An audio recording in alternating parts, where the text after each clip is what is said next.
Hello, अस्सलाम वालेकुम। काफ़ी दिनों से वीडियो नहीं बनाया था। तकरीबन 2 हफ्ते हो रहे हैं। कुछ कंप्यूटर की कॉन्फ़िगरेशंस में फंस गया था। तो एनीवेज़ अब हो गई है कॉन्फ़िगरेशंस। ऑपरेटिंग सिस्टम पे मैंने माइग्रेट कर लिया है, न्यू ऑपरेटिंग सिस्टम किया है यूबुंटू स्टूडियो। बहुत ज़बरदस्त अगर आपका मल्टीमीडिया से कोई ताल्लुक़ है, आप वीडियो एडिटिंग या फ़ोटो एडिटिंग या ग्राफिक डिज़ाइनिंग टाइप वो चीज़ कर रहे हैं, तो आपके लिए आइडियल ऑपरेटिंग सिस्टम है। इसमें सारे सॉफ्टवेयर जो हैं वो बिल्ट इन डले हुए आते हैं। इंस्टॉलेशन के वक्त ही आपको ऑप्शन मिल जाता है कि इंस्टॉल करने का। तो मैंने यूज़ किया है। मेरे सारे प्रोग्राम इसके ऊपर चल रहे हैं। अब मेरी सारी वीडियो की एडिटिंग मैं इसी के ऊपर करूँगा। तो आज का वीडियो चलें स्टार्ट करते हैं। हम आज वर्चुअलाइजेशन के बारे में सीखेंगे। मैं सोच रहा था कि पहले कुछ वीडियोस में मैंने आपको वर्चुअलाइजेशन के बारे में बताया तो है, विद रिस्पेक्ट कि मैं अपने जो आपको ऑपरेटिंग सिस्टम के इंस्टॉलेशन की वीडियोस मैंने किए हैं वो तकरीबन सारे ही मैंने वर्चुअलाइज इन्वायरमेंट के अंदर किए हैं, ताकि मैं आप लोगों को समझाने में भी आसानी हो और मेरे लिए भी थोड़ी सी आसानी हो। तो वही चीज़ अब आपको दिखाता हूँ मैं किस तरह करेंगे। वर्चुअलाइजेशन बेसिकली क्या है? वर्चुअलाइजेशन एक ऐसा कॉन्सेप्ट है जिसके ज़रिए ऑपरेटिंग सिस्टम वर्चुअलाइजेशन किसी एक ऑपरेटिंग सिस्टम के अंदर रहते हुए हम दूसरा ऑपरेटिंग सिस्टम साइमल्टेनियसली रन कर सकते हैं। मल्टीपल रन कर सकते हैं, सिर्फ 2 ही नहीं, 3 से 4 भी, depending on the resources attach to your computer.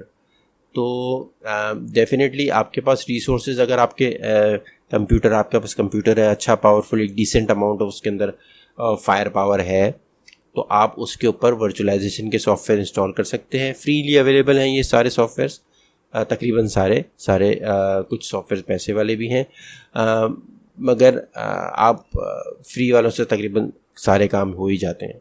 तो आप इंस्टॉल कीजिए और उसके अंदर मल्टीपल सॉफ्टवेयर आप ऑपरेटिंग सिस्टम आप इंस्टॉल कर सकते हैं। क्यों करेंगे आप इंस्टॉल? इसलिए क्योंकि अगर आप नेटवर्क एडमिनिस्ट्रेटर हैं तो आप कोई अपनी नेटवर्क के ऊपर कोई सर्विस दिखा देना चाह रहे हैं, नई इंट्रोड्यूस कराना चाह रहे हैं, तो बजाय इसके कि लाइव एनवायरनमेंट में डायरेक्ट टेस्टिंग की जाए उसकी, जिससे हो सकता है आपकी नेटवर्क की कॉन्फ़िगरेशन को थोड़ा सा उसमें रुकावट आए, उससे बेहतर है कि आप एक वर्चुअलाइज एनवायरनमेंट के अंदर, एक टेस्ट एनवायरनमेंट कह लें आप इसको, उसके अंदर आप इसको रन कर सकते हैं। इसके अलावा अगर आप एक एप्लीकेशन डेवलपर है और आपकी कोई एप्लीकेशन है, आप चाहते हैं उसको टेस्ट किया जाए, तो बजाय इसके कि आप अपनी जो मेन मशीन है जिसके ऊपर आप डेवलपमेंट करते हैं उसके ऊपर वो टेस्ट करें, उससे बेहतर है कि आप एक virtualise environment, totally different environment में अपने वेरिएबल सेट करके आप उसके ऊपर आप इंस्टॉल करें और उसको अपनी एप्लीकेशन को टेस्ट करें। हमारे पास वर्चुअल बॉक्स इंस्टॉल है, काफ़ी पॉपुलर है ये, ओरेकल वालों ने बनाया है ये। इसके अलावा माइक्रोसॉफ्ट वालों का हाइपर-वी मौजूद है मार्केट के अंदर। अगर आपके पास विंडोज़ 7 या विंडोज़ 7 कह रहा हूँ, विंडोज़ 11 या विंडोज़ 10 मौजूद है, तो आप उसके अंदर बहुत आराम से ऐड रिमूव प्रोग्राम में अंदर जाके हाइपर-वी को इनेबल करके वर्चुअलाइजेशन कर सकते हैं। इसके अलावा अगर आपके पास इंटरनेट का कनेक्शन है तो आप VMware प्लेयर भी डाउनलोड कर सकते हैं। वो भी बहुत अच्छा सॉफ्टवेयर है, काफ़ी पुराना मंझा हुआ सॉफ्टवेयर है, जिसको आप जो शुरू से तकरीबन जब से ये वर्चुअलाइजेशन आई है, तो VMware has been the pioneer of this service. तो चले, अच्छा, वर्चुअलाइजेशन जब हम कॉन्फ़िगर करते हैं, वर्चुअल बॉक्स में भी हम कर रहे हैं, इसके अंदर ये सोचे आप इसको आसानी से समझने के लिए, अगर आप इसको एक फ़िज़िकल PC जैसे जोड़ के हम बनाते हैं, सबसे पहले इसके अंदर हार्डवेयर रिसोर्सेज अलॉट की जाएंगी, और सेकंड स्टेज के अंदर हम इसके अंदर कोई भी ऑपरेटिंग सिस्टम में उसकी ISO फाइल अटैच करके, जैसे हम CD-ROM अटैच करते हैं, तो ISO फाइल एक वर्चुअल CD-ROM CD कह सकते हैं आप उसको, तो उसको हम अटैच करके और इंस्टॉलेशन चलाएंगे। तो सबसे पहले हम हार्डवेयर एलोकेशन कर लेते हैं। हार्डवेयर एलोकेशन करने के लिए हम न्यू पे जाएंगे, यहाँ पे हम जाके एक उसको नाम दे देंगे,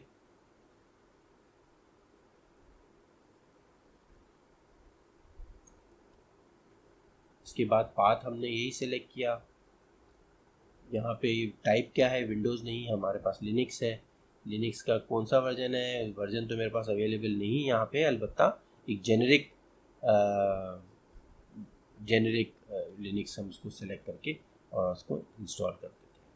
इसके बाद मेरे पास इस वक्त 16 GB अवेलेबल है इस लैपटॉप में, तो 16 GB को मैं तो पूरी तो नहीं कमिट कर सकता, मगर एक सेफ़ जोन में देखें तो मैं 10 GB तक जा सकता हूँ। उसके बाद अगर मैं जाऊँगा तो मेरी जो होस्ट ऑपरेटिंग सिस्टम है इसकी परफॉर्मेंस मुतासर होगी। तो खैर मैं इसकी सजेस्टेड जो इसकी रिसोर्सेज इसने सजेस्ट की हैं जो इस टाइप ऑफ लिनक्स जो मैं इंस्टॉल कर रहा हूँ उसके लिए 4 GB जो रैम होती है वो काफ़ी होती है, तो 4 GB में करके नेक्स्ट करते हैं।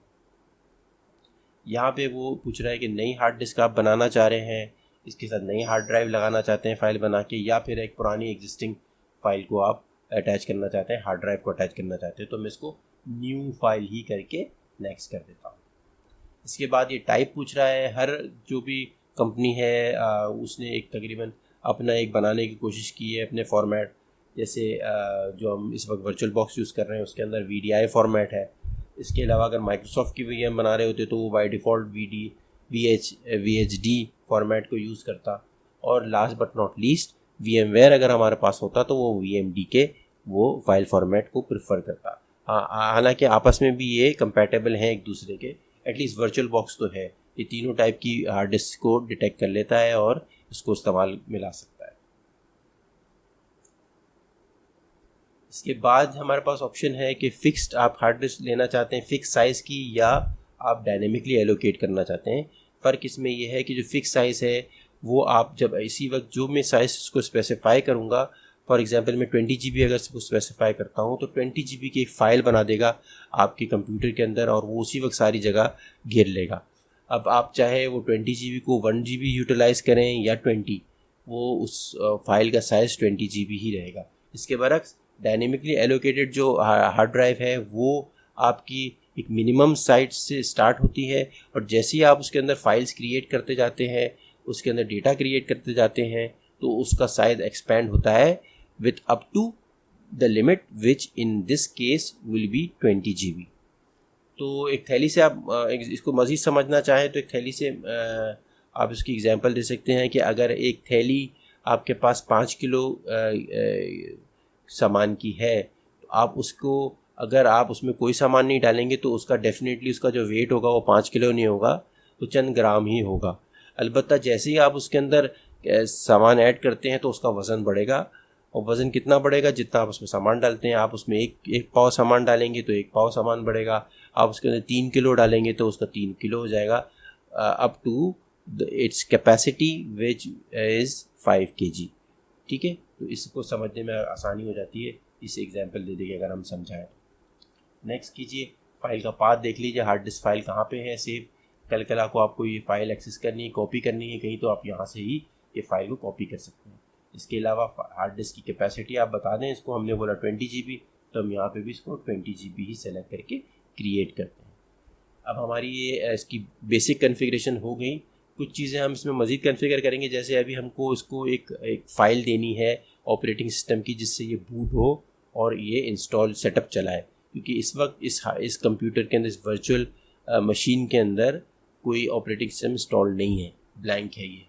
तो इसको इसके सेटिंग्स पे हम क्लिक करेंगे और यहाँ पे हम जाएंगे स्टोरेज में। देखें बाकी सारे ऑप्शंस आप यहाँ पे जाके हर किसी की जो सेटिंग्स हैं आप उसको चेंज कर सकते हैं, या उसके अंदर मज़ीद आप हार्डवेयर भी इसमें ऐड कर सकते हैं।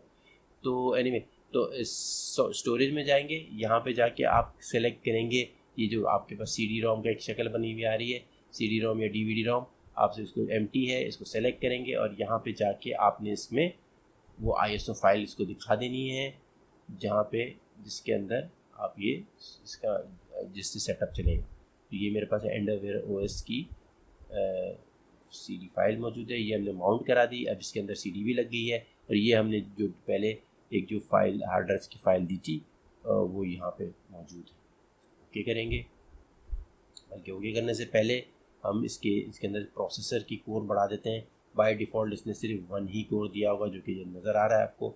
इसको थोड़ा ड्रैग करके एटलीस्ट 2 कोर तक ले जाते हैं, ताकि इसको थोड़ी सी प्रोसेसिंग पावर भी मिल जाए मेरी मशीन को। ओके करेंगे जी, ये अब हमारा रेडी हो गया है। अब हम जैसे कंप्यूटर को, नॉर्मल कंप्यूटर को हम स्टार्ट करते हैं पावर का बटन दबा के, इसका भी ये पावर का बटन है, इसको दबा के स्टार्ट करेंगे और अब ये आपका बूट हो गया। ये देखें कितना अमेजिंग है, कि एक ऑपरेटिंग सिस्टम है, उसके अंदर दूसरा ऑपरेटिंग सिस्टम भी आपको नज़र आना शुरू हो गया, एक मशीन के अंदर दूसरी मशीन आ रही है। तो अब इसको जाएंगे, इसको सिलेक्ट करेंगे और उसका सेटअप चलाएंगे। सेटअप वीडियो को थोड़ा छोटा करने के लिए, जब ये सेटअप कंप्लीट हो जाता है तो मैं वापस से इस वीडियो को कंटिन्यू करता हूँ।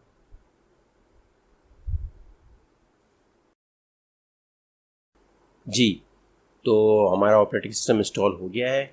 इसको थोड़ा सा कॉन्फ़िगर करके मैं आपको कुछ ऑप्शन दिखा देता हूँ इसके। ये वेलकम स्क्रीन को बंद करते हैं, स्क्रीन इसकी रेजोल्यूशन सेट करते हैं।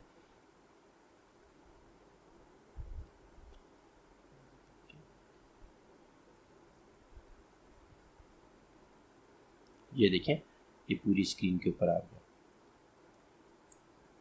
देखिए, ये होस्ट ऑपरेटिंग सिस्टम है और ये मेरा गेस्ट ऑपरेटिंग सिस्टम है। इसका यूज़ करके एक वॉलपेपर भी चेंज कर लेते हैं। अब जो भी देखें, अब जो भी मैं इसमें अंदर सॉफ्टवेयर इंस्टॉल करना चाहता हूँ, उसका एक सेपरेट आपके ये एक सेपरेट ऑपरेटिंग सिस्टम हो गया। इसकी कॉन्फ़िगरेशन का मेरी होस्ट कॉन्फ़िगरेशन से कोई ताल्लुक़ नहीं है। इसमें मैं डिफरेंट तरीके के प्रोग्राम डाल सकता हूँ, वो मेरे होस्ट पे अवेलेबल नहीं होंगे। जो मैं होस्ट के प्रोग्राम है वो इस पे अवेलेबल नहीं होंगे। एकदम ये एक दूसरे से आइसोलेटेड ऑपरेटिंग सिस्टम्स हैं। ये एक टोटली अपने आप को तस्वुर कर रहा है कि एक नया ऑपरेटिंग सिस्टम है और उसका जो आपका होस्ट है वो एक डिफरेंट ऑपरेटिंग सिस्टम है। जैसे आपके विंडोज़ के अंदर रहते हुए आप लिनक्स को भी विंडोज़ के साथ रन कर सकते हैं, या लिनक्स के अंदर रहते हुए आप विंडोज़ को भी उसके साथ रन कर सकते हैं। ये कुछ ऑप्शंस हैं इसके अंदर, ये आपको आप इसको देख सकते हैं, बहुत आसानी से समझ में आने वाले हैं। शट डाउन करना है आपकी मशीन को, वो आप यहाँ से इसको कमांड देंगे तो ये शट डाउन हो जाएगा। इसके अलावा आपकी सेटिंग्स हैं, ये वही सेटिंग्स आ जाएंगी जो अभी हम देख रहे थे, जिसके अंदर हम जाके इसका हार्डवेयर को इंक्रीज़ कर सकते हैं, इसकी कोई डिफरेंट पैरामीटर सेट कर सकते हैं। इसके अलावा नेटवर्क को अगर एडवांस नेटवर्क की कॉन्फ़िगरेशन करनी है वो आप यहाँ पे कर सकते हैं। ब्रिज मोड होता है, एक नेट मोड होता है, एक प्राइवेट मोड होता है। ब्रिज मोड बेसिकली ये होता है कि आपका जो VM है वो आपके नेटवर्क के ऊपर अवेलेबल होती है। कोई आपको टेस्टिंग ऐसी करनी है जो कि नेटवर्क पे भी आप उसी वक्त करना चाह रहे हैं तो आप उस पर भी कर सकते हैं। इसके अलावा जो नेट मोड होता है वो कनेक्शन तो उसका वन वे कनेक्शन होता है आपके नेटवर्क के साथ, मगर it's not the other way around. और प्राइवेट नेटवर्क जो होता है वो आपका टोटली डिफरेंट होता है कि उसके अंदर कोई ताल्लुक़ नहीं होता आपके नेटवर्क से आपके ऑपरेटिंग सिस्टम का। तो ये मुख्तलिफ़ चीज़ें हैं, ये आपको इस मोड्स हैं, या आप जब इसको इस्तेमाल करेंगे। एक बहुत काम की चीज़ है इसके अंदर, स्नैपशॉट जो है ना, ये बेसिकली आपका एक तरह से डिफरेंट पॉइंट इन टाइम की ये स्नैपशॉट क्रिएट करता है। यानी कि अगर आपका जिस भी स्टेट में आपका ऑपरेटिंग सिस्टम, यानी कि वर्चुअल जो गेस्ट ऑपरेटिंग सिस्टम है, वर्चुअल मशीन जो है, उसको वो सेव करता रहता है। तो यानी कि आपने जैसे ही कोई आपने इसकी एक स्नैपशॉट क्रिएट कर लिया, एक आपका आइडियल इस वक्त स्टेट के अंदर आपका ऑपरेटिंग सिस्टम है, आपने उसको उसका स्नैपशॉट क्रिएट कर लिया। अब आप उसके ऊपर टेस्टिंग कर रहे हैं, इंस्टॉलेशन कर रहे हैं, कॉन्फ़िगरेशन कर रहे हैं, यहाँ तक करते करते कोई प्रॉब्लम आ जाता है।